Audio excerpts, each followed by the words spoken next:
Good morning बच्चों। आज हम ऊर्जा के पारंपरिक स्रोत जो इससे पहले हमने पढ़े थे, जैसे भाप, जल, कोयला, जीवाश्म ईंधन, ठीक है।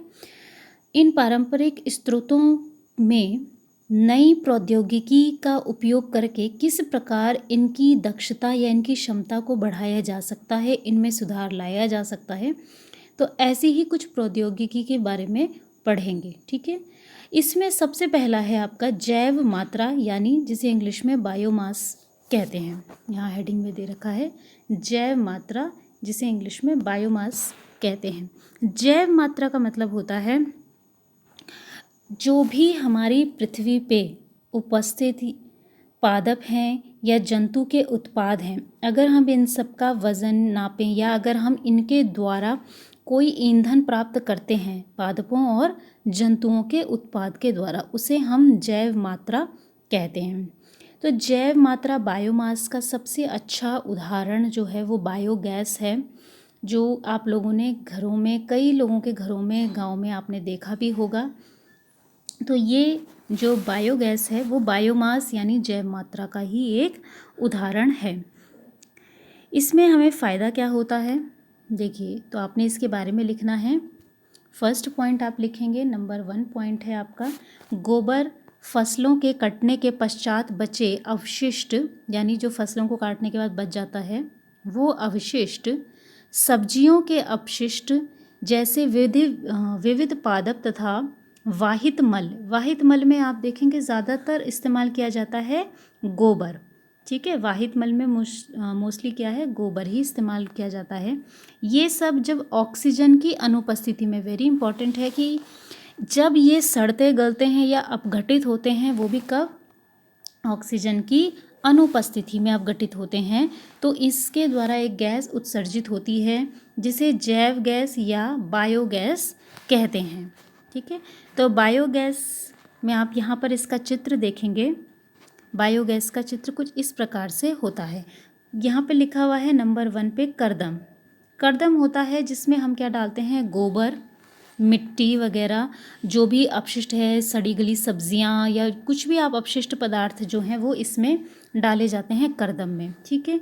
करदम के द्वारा ये करदम नीचे आता है, इसके साथ इसमें कई सारी मिट्टी जो मिली हुई रहती है, इन दोनों के मिश्रण को हम कहते हैं, करदम और मिट्टी के मिश्रण को हम कहते हैं स्लरी, ठीक है। वैसे करदम को ही स्लरी कहते हैं, लेकिन मुख्यतः जब इसमें मिट्टी मिल जाती है तब हम लास्ट में इसे स्लरी कह देते हैं। ये पूरा का पूरा स्लरी आ जाता है बड़े से टैंकर में।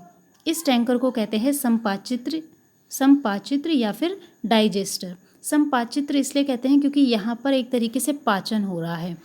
अब ये पाचन ऐसा पाचन नहीं है जैसा हमारे शरीर में भोजन का होता है, ये होता है वायु या मुख्यतः हम कहें ऑक्सीजन की अनुपस्थिति में, क्योंकि इसके अंदर तो ऑक्सीजन होती नहीं है।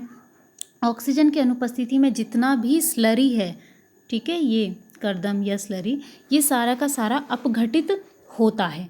अपघटित होने के बाद, क्योंकि ऑक्सीजन की अनुपस्थिति में अपघटित हो रहा है, तो एक गैस उत्सर्जित होती है जो मुख्य गैस होती है मीथेन, ठीक है।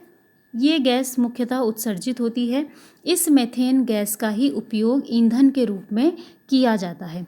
इसके बाद जो बचा हुआ स्लरी है या करदम है, जो मिट्टी है, उसे हम दूसरे आउटलेट के द्वारा यानी दूसरी ओपनिंग के द्वारा क्या करते हैं, निर्गम टंकी यानी बाहर निकालने के रास्ते के द्वारा बाहर निकाल देते हैं। और लास्ट में यहाँ देखेंगे कि जो बचा हुआ पार्ट रह जाता है, यानी करदम जितना यूज़ होना था, जितनी गैस बननी थी उसके अपघटन से बन चुकी है, उसके बाद भी जो लास्ट में अपशिष्ट पदार्थ बच जाता है वो एक उर्वरक के रूप में बाद में उपयोग में लाया जा सकता है। तो ये पूर्ण रूप से बहुत ही स्वच्छ प्रकार का ईंधन है जिसमें कोई भी प्रदूषण नहीं होता है, ठीक है।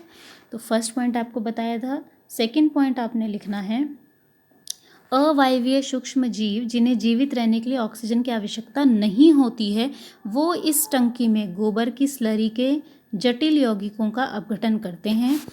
ये अपघटन प्रक्रम पूरा होने तथा इसके फलस्वरूप मुख्यतः मीथेन गैस बनती है। साथ में कार्बन डाइऑक्साइड, हाइड्रोजन तथा हाइड्रोजन सल्फाइड जैसी गैसें उत्पन्न होती हैं, ठीक है, उत्पन्न होती हैं। तो मुख्यतः इसमें मीथेन ही है। पॉइंट नंबर तीसरा आपने लिखना है इसमें 75% तक मीथेन गैस होती है। यह धुआं उत्पन्न किए बिना जलती है, ये इसका लाभ है। लकड़ी, चारकोल तथा कोयले के विपरीत जैव गैस के जलने के पश्चात राख जैसा कोई अपशिष्ट नहीं बचता है, ये इसका दूसरा उपयोग है। इसकी तापन क्षमता उच्च होती है, ये तीसरा उपयोग है। जैव गैस का उपयोग प्रकाश के स्रोत के रूप में किया जाता है, ये चौथा उपयोग है। तो उपयोग हेडिंग लिख करके पहले तो आपने तीसरा पॉइंट यहाँ से यहाँ तक लिख देना है, इसमें 75% मीथेन गैस होती है। इसके बाद यहाँ से यहाँ तक जो 4 पॉइंट आपको बताए थे वो आपने इसके लाभ में लिखने हैं, ठीक है। लाभ हेडिंग करके ये चारों पॉइंट लिखने हैं। 5वां पॉइंट जो लाभ में लिखना है वो यही है, स्लरी में नाइट्रोजन तथा फॉस्फोरस प्रचुर मात्रा में होते हैं, अतः ये एक उत्तम खाद के रूप में भी काम में आते हैं। तो देखिए बाद में भी ये काम में आते हैं। नेक्स्ट पॉइंट लाभ में ही है, अपशिष्ट पदार्थों के निपटारे का सुरक्षित उपाय है।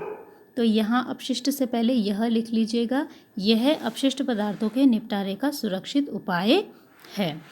तो आप देखेंगे बिल्कुल पूर्ण रूप से स्वच्छ ईंधन इससे प्राप्त होता है।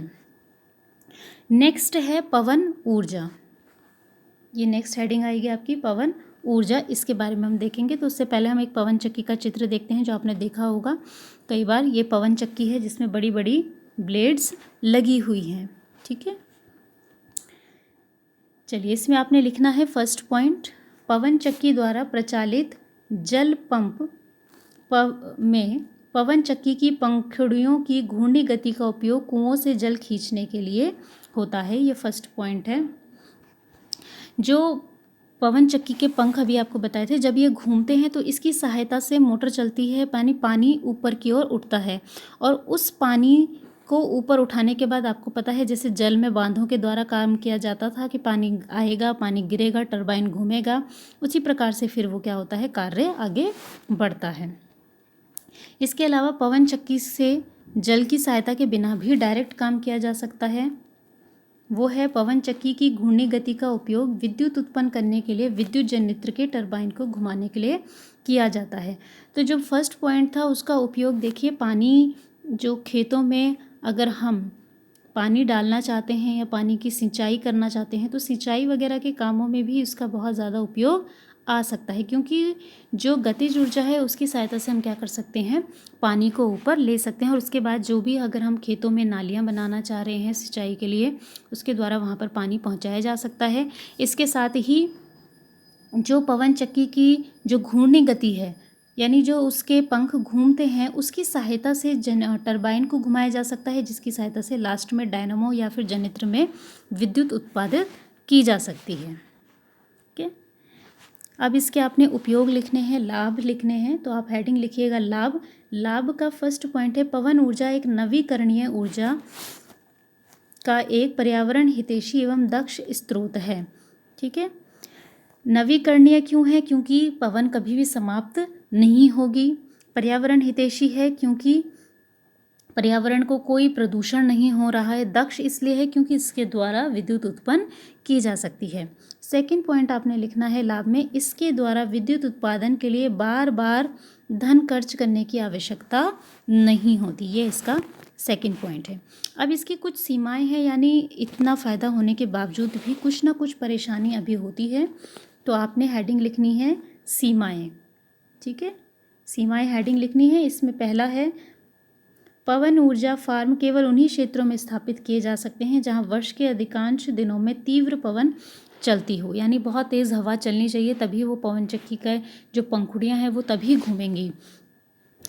तो किसी भी पवन चक्की को या चलाने के लिए जो उसके बहुत बड़ी बड़ी ब्लेड्स होती हैं, तो उनको चलाने के लिए कम से कम 15 किलोमीटर प्रति घंटे की से अधिक की रफ्तार या उससे अधिक वेग की हवा चलनी चाहिए, पवन चलनी चाहिए, अन्यथा वो काम नहीं होगा। सेकंड पॉइंट है, यानी सेकंड कमी है, सीमाएं हैं इसकी, ऊर्जा फार्म स्थापित करने के लिए विशाल भूखंड की आवश्यकता होती है, क्योंकि इसकी ब्लेड्स बहुत बड़ी बड़ी होती हैं और केवल एक ही पवन चक्की से बहुत अधिक मात्रा में विद्युत ऊर्जा उत्पादित नहीं की जा सकती है।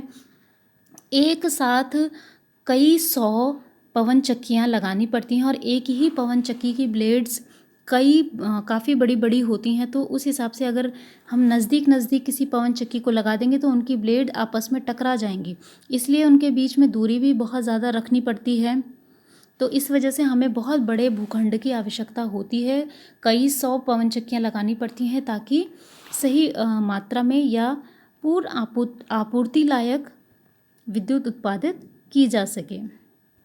नेक्स्ट पॉइंट है, तीसरा पॉइंट है इसकी सीमाओं में, पवन ऊर्जा फार्म स्थापित करने के लिए जो शुरुआत की लागत होती है वो बहुत अत्यधिक होती है, क्योंकि ये पवन चक्कियाँ जिस धातु से बनाई जाती हैं वो धातुएं इस प्रकार की रखनी पड़ती है, इतनी महंगी होती हैं ताकि वो ख़राब ना हो, उनमें जंग ना लग सके, तेज़ हवाओं को वो झेल सके। तो इस प्रकार से वो जो शुरुआती लागत होती है, वो जो मटीरियल है उसमें बहुत ज़्यादा खर्चा आ जाता है। चौथा पॉइंट है इसकी सीमाओं में, उनके की जगह इनके लिख लीजिएगा। इनके लिए उच्च स्तर के रख रखाव की आवश्यकता होती है, यानी रेगुलर इनकी चेकिंग करनी पड़ती है, देखना पड़ता है कि ये कहीं ख़राब ना हुए हों, क्योंकि मशीनरी है इसलिए इनका बार बार ध्यान रखना पड़ता है। तो ये कुछ जो जो हमारे पारंपरिक स्रोत थे, जैसे पवन हो गया, ठीक है, जो जैव मात्रा हो गई, इसको हम किस प्रकार से नई तकनीकों की सहायता से इसी से दोबारा से हम क्या कर सकते हैं, ऊर्जा के स्रोत के रूप में इनका प्रयोग कर सकते हैं। तो इसके बारे में आज आपने ये सारा लिखना है। इसके साथ ही आपने पवन चक्की का चित्र और बायोगैस का दोनों का चित्र आपने कॉपी में भी बनाना है।